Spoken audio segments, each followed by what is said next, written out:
Here Come the Locust, written by Catherine Follett. Focus question: what are locusts and how do they affect people and the environment?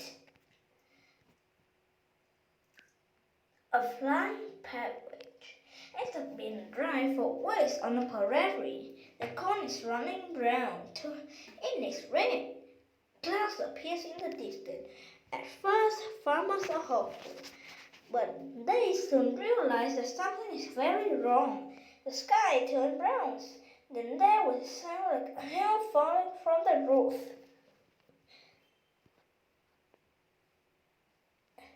Its insects, millions landings on every surface.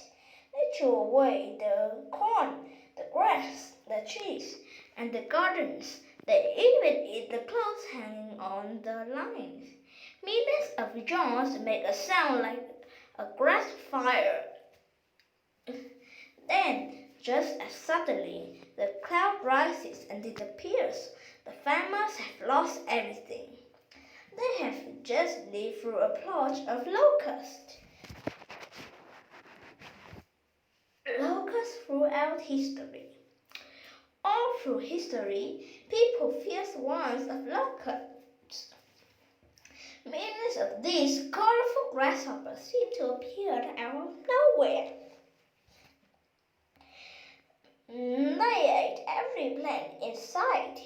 They ate farmers' crops. They ate grass, leaving other animals with no food. If the swarm was large enough, it would cause a famine. Many atheists and religious texts talk about plots of locusts. The swarms were often seen as a warning or punishment. When the pioneers in the United States became West in the 1800s, swarms of locusts destroyed their crops. In 1874, locusts covered the Great Plains. They ate over 5 million square kilometers, 2 million square miles of crops. Their horns from leaf sheaves and clothing from people bags. They even got into kitchen cupboards and ate everything inside. So many got squashed on the roads and train rails. They became too slippery to travel.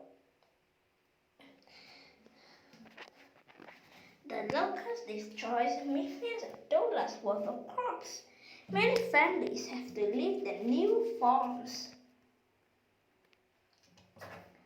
A flying mystery. One of the scariest things about locusts was that no one knew where they came from. During a quiet year, there are no scraps or even single locusts. Then suddenly millions appeared without warning. Female locust eggs in the ears. Everything was quiet again. No new locusts came from the eggs.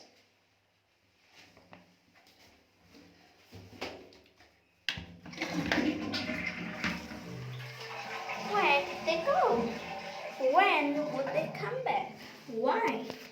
Early in the 20th century, the scientists began to look into a mystery. A scientist named Boris Uvaner studied in the desert locust, a very harmful species in the Middle East. His experiments changed everything we know about locusts.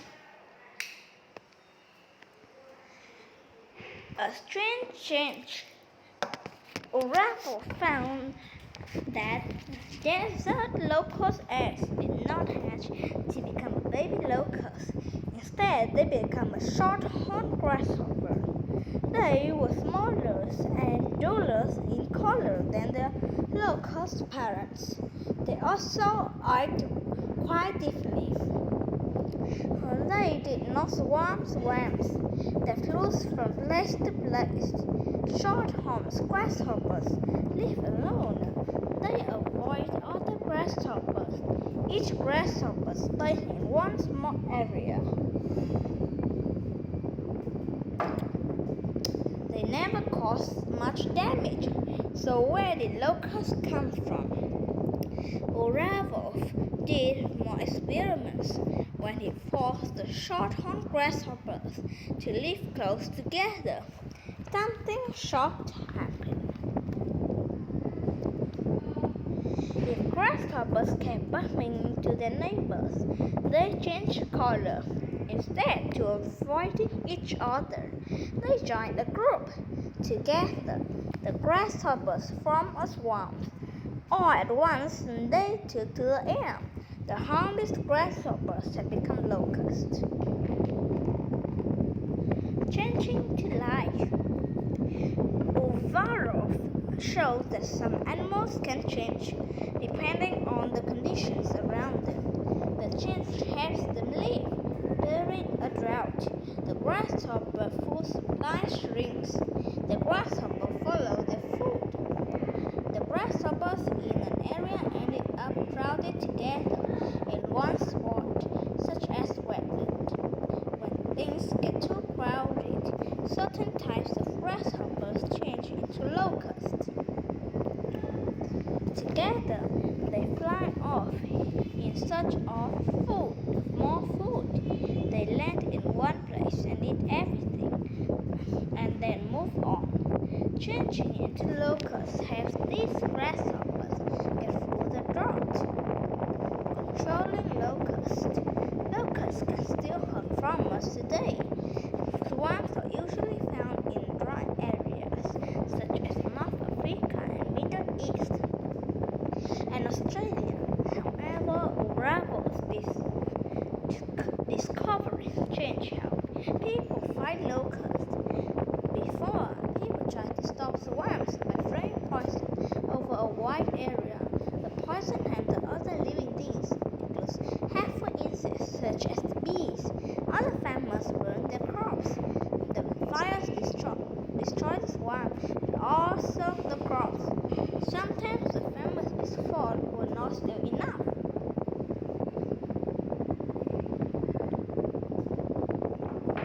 Today, keep a close eye on the grasshoppers.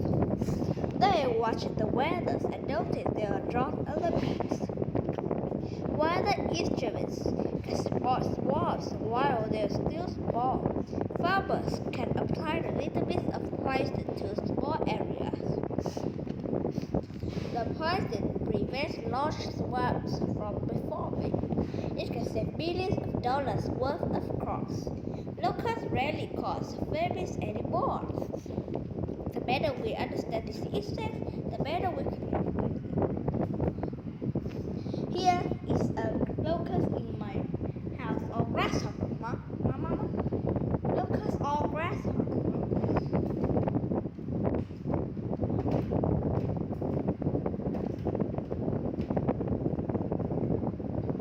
Okay. Yeah.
Two, what?